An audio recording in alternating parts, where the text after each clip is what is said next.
Okay, you have no idea what you're looking at here.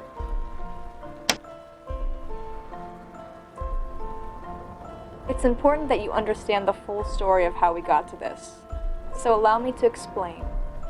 This will be our 7th investigation.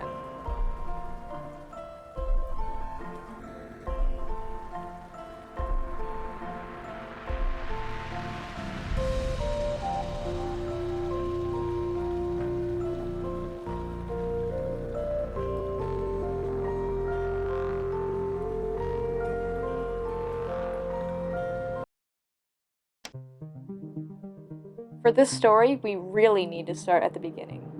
Source, the engine of games like Team Fortress 2 and Half-Life 2, was launched to the public in 2004. Source was actually a successor engine to something called Gold Source. If you're not familiar, this is the engine of games like Half-Life and the original Counter-Strike. And it's also a successor to the Quake 2 engine, known for games such as Quake 2 and Daikatana. The key takeaway here, Source isn't just a single runtime environment. It's part of a long lineage of various other game engines sitting snugly between Gold Source and Source 2. I think it's important that we define specifically what a game engine is. A game is nothing more than a concept, a set of rules, a win condition, maybe a test of skill, or maybe an objective to complete. Video games are games that run on computers. Computers require a discrete software environment to properly manage rules and render a computer game to the players. To put it more simply, games need an internal structure, a skeleton. We would call this a game engine. As games over the years became more and more ambitious, the game engine similarly grew in complexity to power them. And one such ambitious project was Half-Life 2. Time can make this topic fairly foggy, even for a game as popular as Half-Life 2. But the raw ambition behind this game was truly something else for its time. Half-Life 2 was set to take place in a massive, dynamic, photorealistic world, fully dynamic, nuanced, and immersive. And to fulfill this ambition, the Source engine was developed, as Gold Source was not complex enough to support this vision as it was. Source needed to be more than a simple box of rules. Graphically and mechanically, it was designed as a platform to emulate all the detail and nuance of real life, in order to host an enormous dynamic sci-fi world that can run on your home computer. So with characters who react emotionally and are so expressive, we need a world that's similarly flexible and interactive. The world of Half-Life 2 is very dynamic. Any surface can have its displacement map altered dynamically along with its collision hull. The graphics of the Source engine are based around shaders, the same approach used to render movies like Toy Story and Monsters, Inc. The Source engine gives us capabilities in 4 main areas: believable and realistic human beings, graphics that were previously impossible outside a Hollywood movie studio, an integrated materials and physics system that create an unprecedented level of interactivity, and artificial intelligence that welds all these things together into an experience gamers have never had before.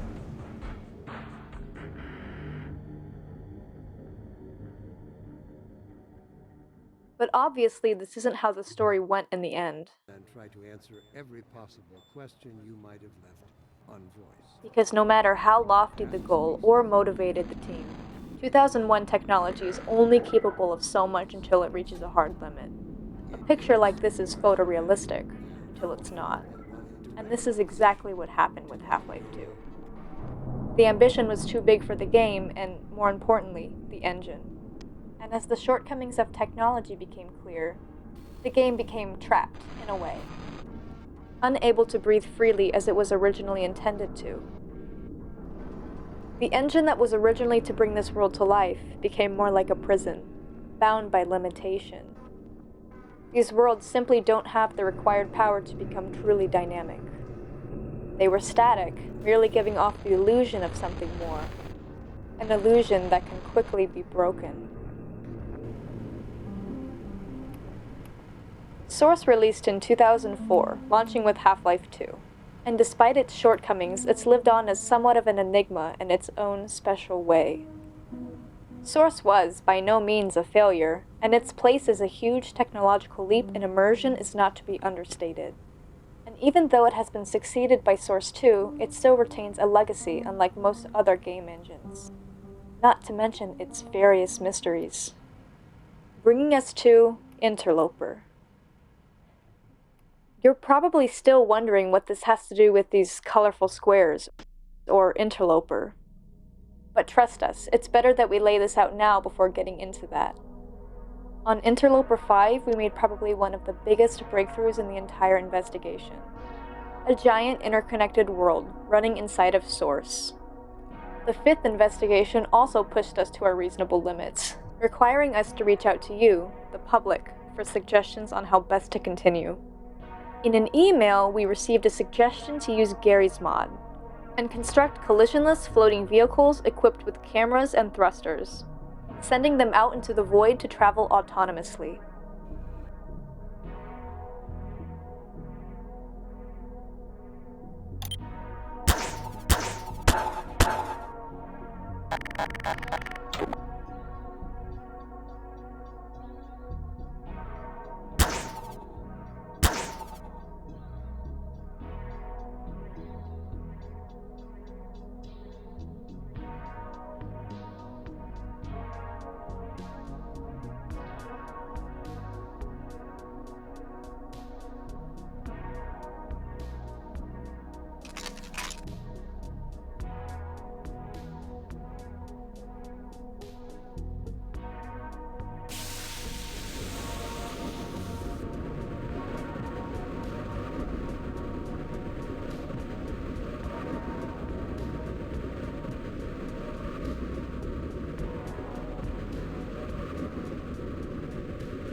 Hey, I discovered something crazy.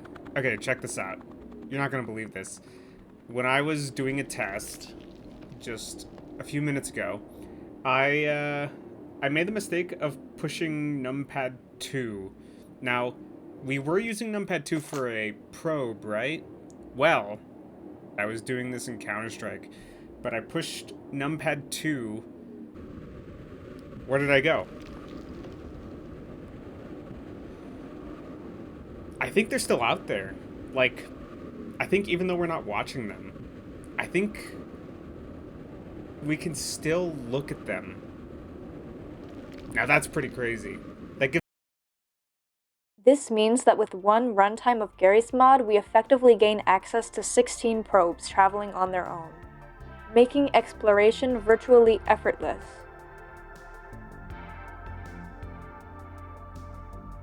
There was also a suggestion to use a specialized program to brute force extract the game data directly out of Portal RTX. It did have some success, but it was only able to extract data from the region directly around the viewpoint.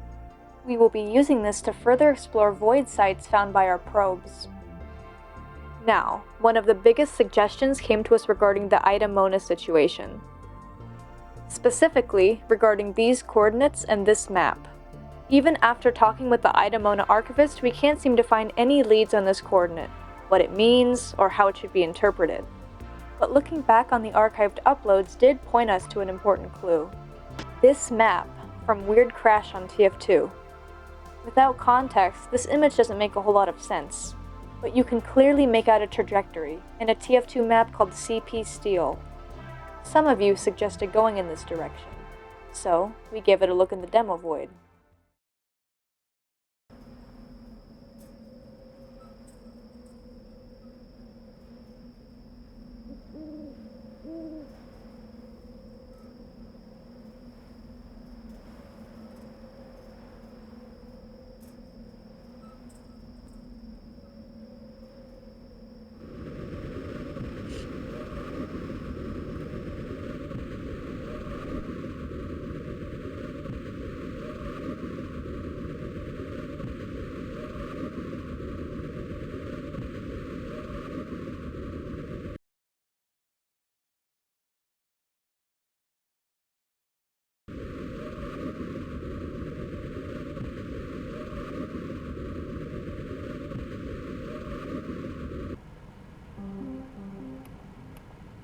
And, to our surprise, it didn't take long until we found a structure. We found quite a lot of structures in the demo void, but oddly enough, never enclosed cubes. And never this close to an established map structure like CP steel. Diving into the cube reveals something very interesting. The placements of objects here and the text all seem to indicate that someone had specifically placed this here. Likewise, this small formation in the center seems very interesting. So, we decided to get the Portal RTX player pawn into this room, to see if it had any special properties. Here are the results of the experiment.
Those of you with knowledge of Source will know what this is.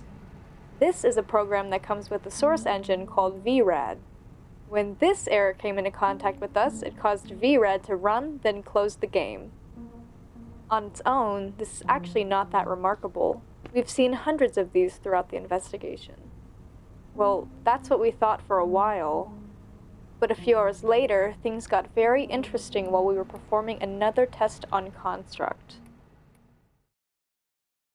In there from launch, you know, the whole water system has always kind of been kind of contentious. You know, same with ladders. They never work. Wait, what the hell?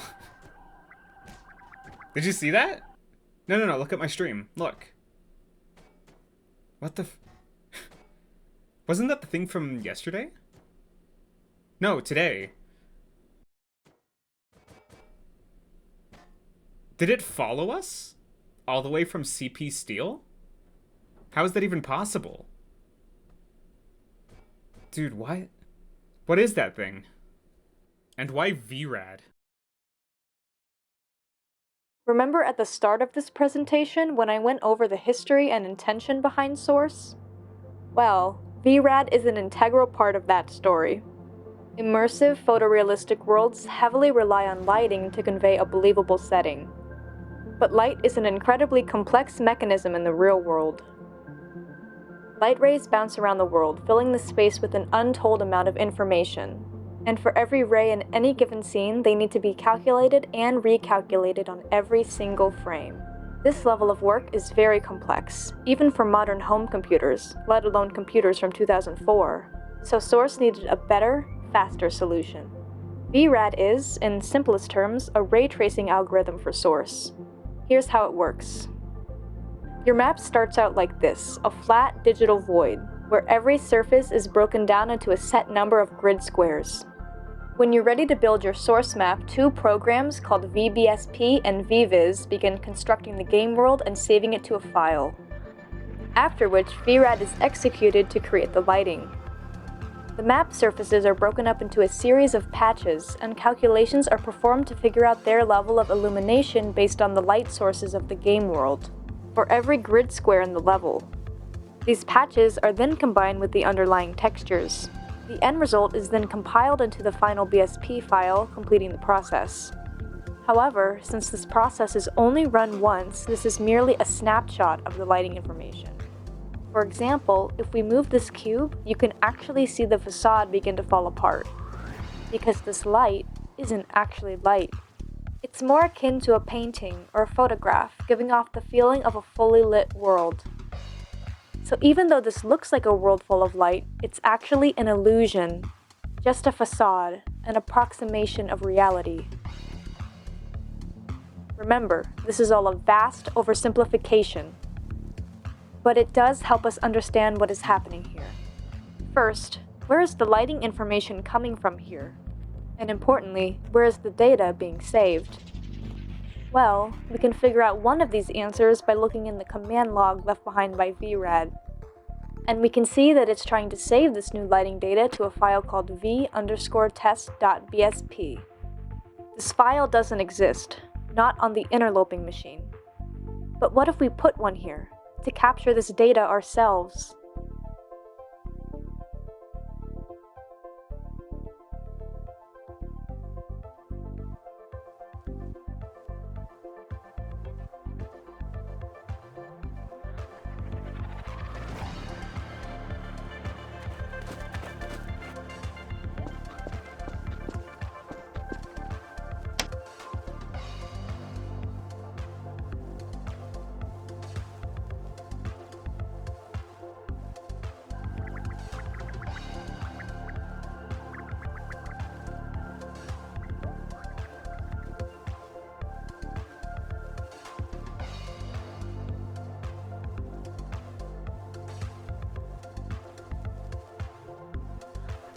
Our test was a success, and we managed to capture lighting information.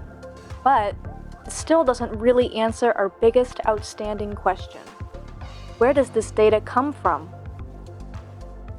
Because of the way this data is generated, there's no simple method to really capture it in the middle of this process, except by tricking it into calculating on our map. To put it simply, we can't capture the paint while it's falling. We can only put a canvas down underneath and see what it looks like after the splash. But is it even possible to extrapolate where this light is coming from using only our map? This is a problem that took us weeks to solve, and the solution required looking all the way back at the very beginning of Source. A facade of a real, breathing world. Light on source maps is generated using the same principles as light in the real world. And light in the real world can be captured, like a photograph. Here's how. First, construct a box.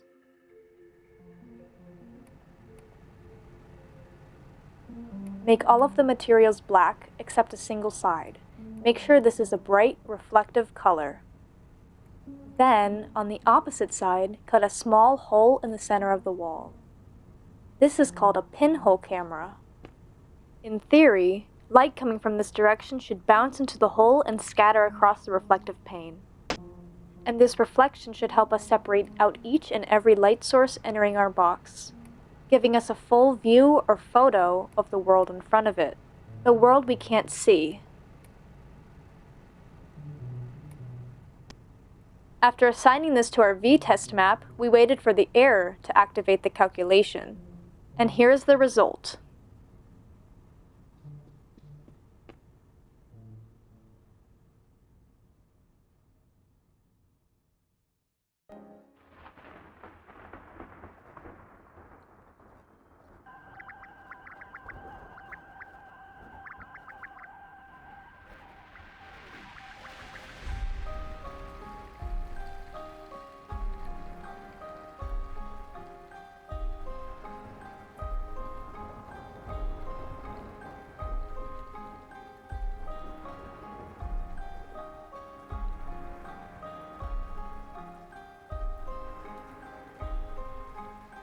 Don't see it?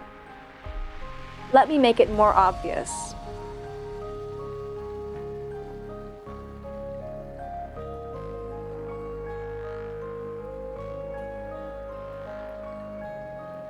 Indeed, this is GM Construct. Not only that, but it's also from where we were standing before the error collided with us.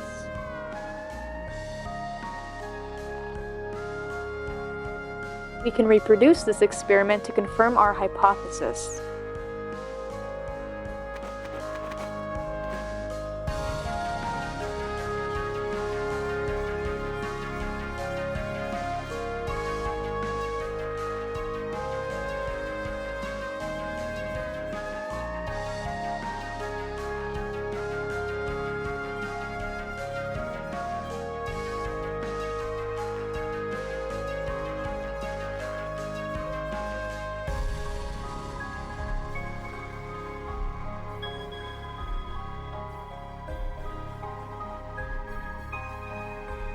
This error is finally giving us a view into what this demo void really looks like. Underneath the desolate gray world we can usually see, there's a real, vibrant world underneath. A world completely unseen, but nonetheless, it's there, and we can really see what it looks like.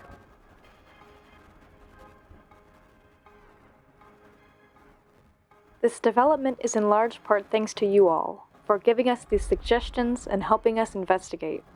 There were many other suggestions sent to us, many of which we've kept saddled for the next time the Umbrella Man appears again.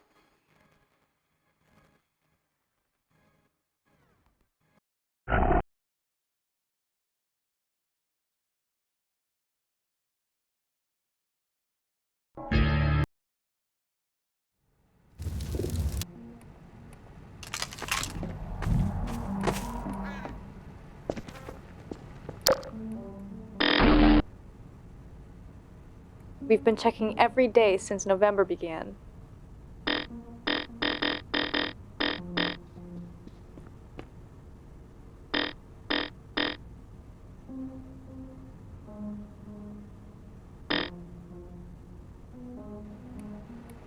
And as soon as we see it, we'll be ready.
If it's really still there.